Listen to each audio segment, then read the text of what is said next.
Welcome to the channel students. तो आज की इस वीडियो में हम डिस्कस करने वाले हैं important graphical problem that is the हमें दो यहाँ पर आइसो बार्स दिए गए हैं। हमें पूछा गया है कि विच ऑफ द फॉलोइंग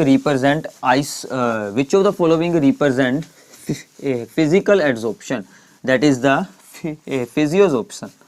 इनमें से कौन सा आइसो बार फिजियोजॉर्प्शन को रिप्रेजेंट कर रहा है।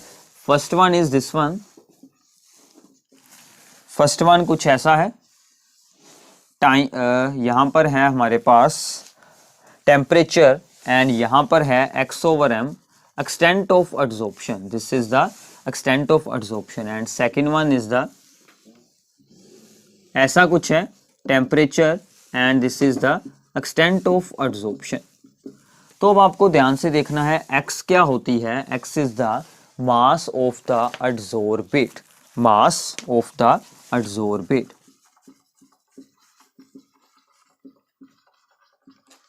and m is the mass of adsorbent, mass of adsorbent and x/m this quantity is called the extent of adsorption.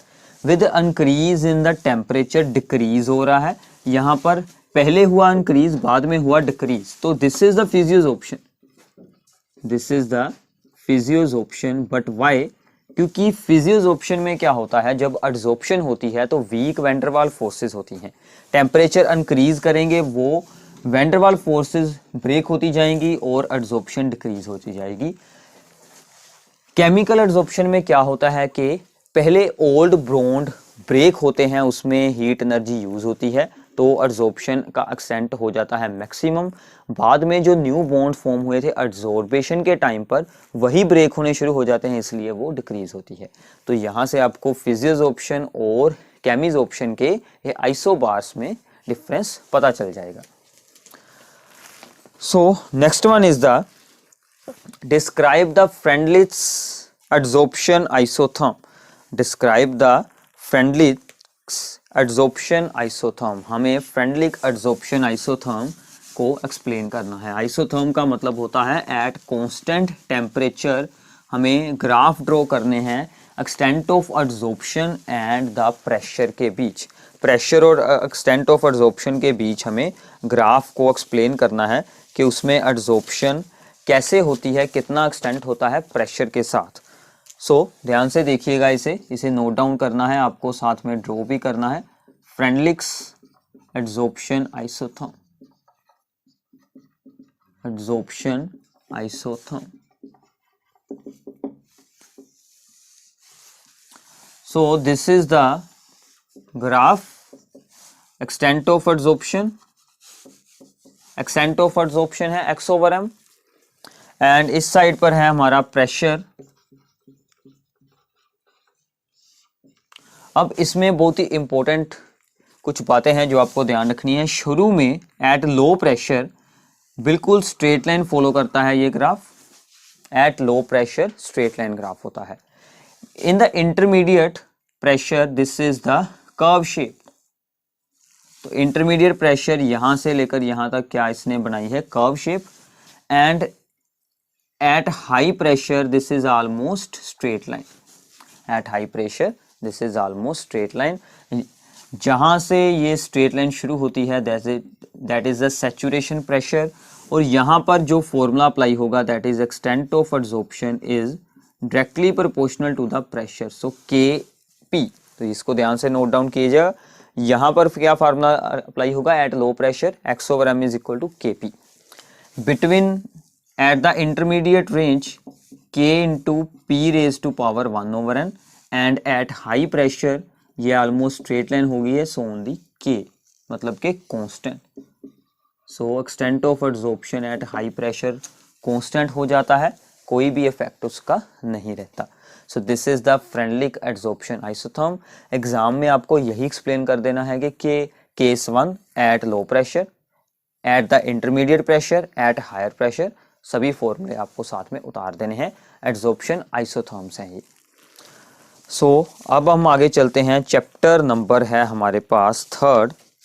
तो थर्ड चैप्टर में से काफ़ी इंपॉर्टेंट प्रॉब्लम्स हैं जो आपको एग्जाम में आई हुई हैं। तो सबसे पहली प्रॉब्लम है, आपकी स्क्रीन पर स्टेटमेंट है, in a plot of the molar conductivity versus square root of the concentration following curves are obtained for two electrolytes A and B. हमें दो इलेक्ट्रोलाइट्स ए एंड बी की कर्व्स दी गई हैं between the molar conductivity and the square root of the concentration. So this is the square root of the concentration, इस तरफ है, and molar conductivity है इस तरफ। तो एक हमें दी गई है यहाँ पर ऐसी कर्व और एक दी गई है यहाँ पर स्ट्रेट लाइन। सो एक है ए की कर्व, दूसरी है बी की कर्व। हमें बताना क्या है यहाँ पर, answer the following, predict the nature of the electrolyte A and B. A कौन सा इलेक्ट्रोलाइट होगा और बी कौन सा इलेक्ट्रोलाइट होगा। तो ध्यान से देखिएगा, कंसंट्रेशन को डिक्रीज करेंगे, कंसंट्रेशन को डिक्रीज करेंगे मतलब हम यहां से मूव करेंगे इस तरफ। तो मोलर कंडक्टिविटी ऑलवेज इंक्रीज होती है। तो दो टाइप के हमारे पास इलेक्ट्रोलाइट्स होते हैं, स्ट्रॉन्ग या वीक। वीक की मोलर कंडक्टिविटी बहुत ही रैपिडली इंक्रीज करती है क्योंकि उसकी आयनाइजेशन बहुत ही ज़्यादा होने लगती है जैसे ही हम कंसंट्रेशन डिक्रीज करते हैं, मतलब डिल्यूशन करते हैं। तो जिसकी मोलर कंडक्टिविटी ज़्यादा इंक्रीज हो रही है that is the weak electrolyte, but इसमें कुछ खास नहीं चेंज आ रहा है, रैपिडली नहीं चेंज हो रही है। सो this is the strong electrolyte. इसकी डेसोसिएशन ऑलमोस्ट कंप्लीट थी बट इसकी डिल्यूशन होने के कारण वहां पर इसकी मोलर कंडक्टिविटी में थोड़ा सा चेंज आ जाता है। So A is the strong electrolyte and B is the weak electrolyte. B is weak electrolyte. तो आपका 1 मार्क्स सीधा इसी बात का है, आपको इन दोनों को डिटेक्ट करना है कि कौन स्ट्रॉन्ग है कौन वीक है। B part, what happens on the extrapolation of the lambda m to the concentration approaching 0 to the electrolytes A and B।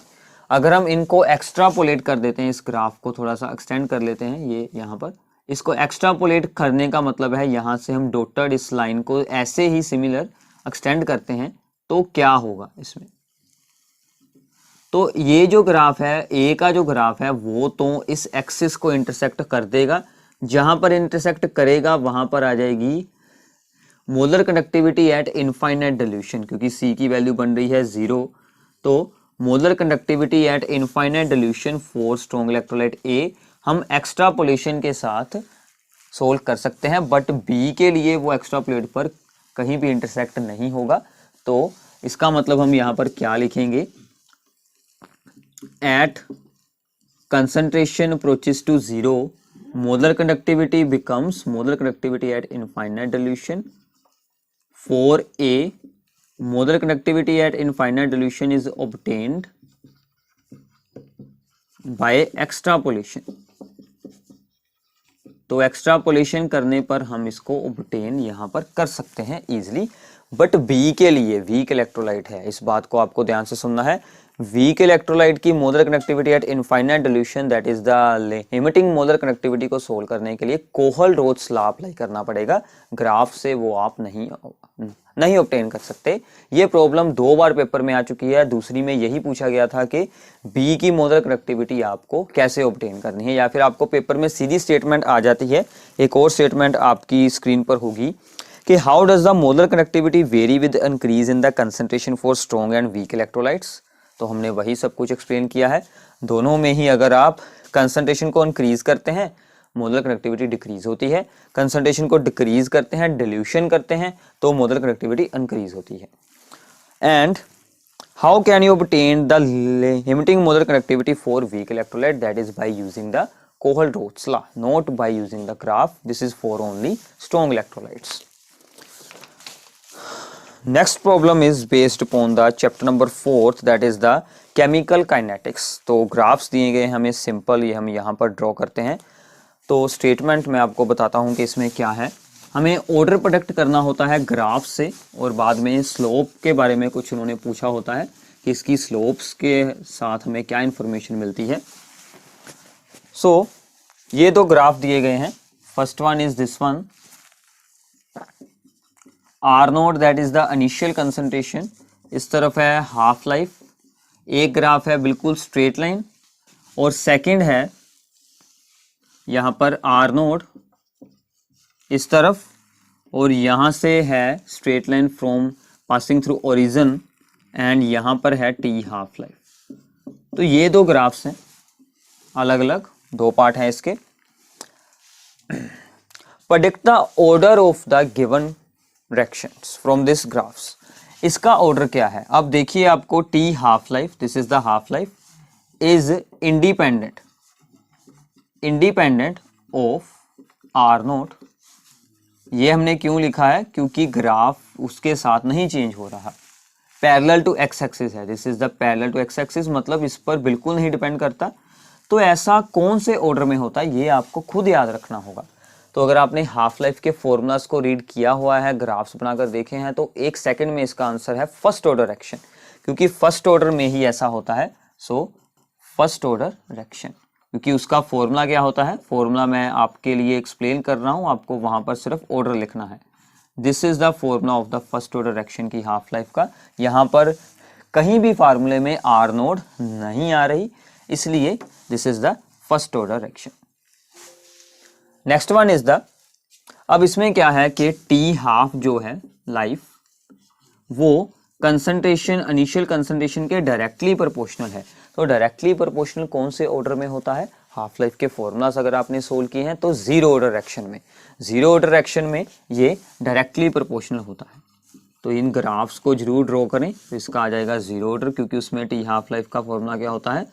Are naught concentration over 2 into K. तो ये वहां पर हमें फॉर्मूला मिल जाता है टी हाफ लाइफ का। तो easy है बहुत ही ये पार्ट, क्योंकि अगर आपको आंसर इसका आता है तो बहुत ही जल्द आपका इसका आंसर भी हो जाएगा, और मार्क्स भी आपके इसमें से अच्छे स्कोर हो जाएंगे। आगे करते हैं। Next problem is, consider the direction R to P, and उसके साथ एक ग्राफ दिया गया है हमें। उस ग्राफ में से हमें ऑर्डर एंड स्लोप फाइंड करनी है। सो this is the graph, time and concentration of reactant, और ग्राफ की जो शेप है वो कुछ ऐसे है। तो टाइम के साथ कंसंट्रेशन डिक्रीज हो रही है, दोनों में स्ट्रेट लाइन का रिलेशन है, ग्राफ बनता है। तो मैं आपको फिर से बता देता हूं, अगर आपने इंटीग्रेटेड रेट इक्वेशंस को अच्छे से रीड किया है, याद किया है, ग्राफ बनाए हैं, तो ये काफ़ी सिंपल है आपके लिए प्रॉब्लम। ये सिर्फ जीरो ऑर्डर डायरेक्शन में ही ऐसा होता है कि जब आपका ग्राफ है जो वो स्ट्रेट लाइन बन जाता है यहाँ पर, तो this is the zero order direction, zero order direction. तो यहां से आपकी इक्वेशन कैसे ऑब्टेन होगी? This is the y। तो इसका जो हमें फॉर्मूला सबसे पहले आपको याद होना चाहिए, इसका फॉर्मूला क्या होता है जीरो ऑर्डर में। तो हम सोल्विंग इसकी कैसे करते हैं कि r is equals to minus K into T plus R. तो ये इसका फॉर्मूला होता है। तो हमें इसको कंपेयर करना है y is equal to m x plus c के साथ। तो हमारी स्लोप क्या बन जाएगी? माइनस के। तो जीरो ऑर्डर के लिए ये होता है इंटीग्रेटेड रेट एक्सप्रेशन। ये आया कैसे है वो भी हम आपको बता देते हैं। तो rate of fraction is equals to minus D R upon D T, this is the decrease in the concentration of the reactant, is equal to K only, क्योंकि जीरो ऑर्डर है इसलिए। तो इसको डी टी को यहाँ पर लेकर जाएंगे, इसका इंटेग्रल करेंगे, तो ये सिंपली सोल्व होकर आ जाएगा। तो काफ़ी सिंपल प्रॉब्लम होती है। तो इसकी स्लोप हमें क्या बताएगी? Slope is equals to minus K. So इस ग्राफ की स्लोप हमें क्या देगी? Negative of the rate constant. तो हम यहाँ से रेट कांस्टेंट को सोल्व आउट कर सकते हैं। तो ऐसी ही सिमिलर एक और प्रॉब्लम आपको पेपर में दी गई है, जहाँ पर के ग्राफ को थोड़ा सा चेंज किया गया है और पूछा यही कुछ किया है, और साथ में यूनिट्स ऑफ रेट कांस्टेंट भी हमें पूछ लिए गए हैं। अगर ऑर्डर पता होगा तो वो भी हम इजीली सोल्व कर सकते हैं। तो ये आपने नोट डाउन कर लिया होगा। नेक्स्ट इज द, हमें ग्राफ दिया गया है, सिमिलर शेप है बट यहाँ पर है नेचुरल लॉग एंड आर। अब नेचुरल लॉग और आर में और टाइम में कौन बनाता है? That is the first order. तो इसके लिए फॉर्मूला क्या होता है वो आपको याद रखना है। आपने ये फॉर्मूला याद किया होगा, k is equals to 2.303/t log r naught over r। तो ये आप सभी ने ही याद किया होगा, हमने भी न्यूमेरिकल्स में ये फॉर्मूला यूज़ किया था। बट अब हमें इसे नेचुरल लॉग में चेंज करना है, तो इसे 2.303 और लॉग को हम हटा देंगे, तो ये बन जाएगा natural log of r note, और इन दोनों का लॉग अलग अलग कर देंगे, दोनों हो जाएंगे सब्ट्रैक्ट, ओवर आ जाएगी t, तो t को इस तरफ लेकर जाएंगे। So this becomes natural log of r is equals to minus KT plus ln of r naught. तो ये हमारी इक्वेशंस बन रही हैं। So this is the y, this is the mx plus c। तो m का आंसर फिर से क्या आ गया, minus k। So slope is equals to minus k। Order भी हमने सोल्व कर लिया है, फर्स्ट ऑर्डर। और फर्स्ट ऑर्डर के लिए यूनिट्स ऑफ रेट कांस्टेंट अब हम सोल्व करते हैं। So units of rate constant, rate is equals to k into concentration raise to power 1, क्योंकि ऑर्डर है 1। रेट की यूनिट्स मोल पर लीटर पर सेकेंड, k कंसंट्रेशन के यूनिट्स मोल पर लीटर, तो ये दोनों एक दूसरे के साथ हो जाएंगे कैंसल, बचता क्या है, सिर्फ सेकेंड इनवर्स। ऐसे आप किसी भी ऑर्डर के यूनिट्स सोल्व कर सकते हैं। तो ये थी हमारी कुछ important graphical problems. I hope कि आप सबको ये वीडियो काफ़ी अच्छी लगी होगी, अंडरस्टैंडिंग होगी। एग्ज़ाम की प्रिपरेशन के लिए सभी इंपॉर्टेंट वीडियोस आप नीचे डिस्क्रिप्शन बॉक्स में से ओपन कर देख सकते हैं। हमारे आप टेलीग्राम के चैनल को ज्वाइन कर सकते हैं, वहाँ पर भी आपको सभी वीडियोस मिल जाएंगी।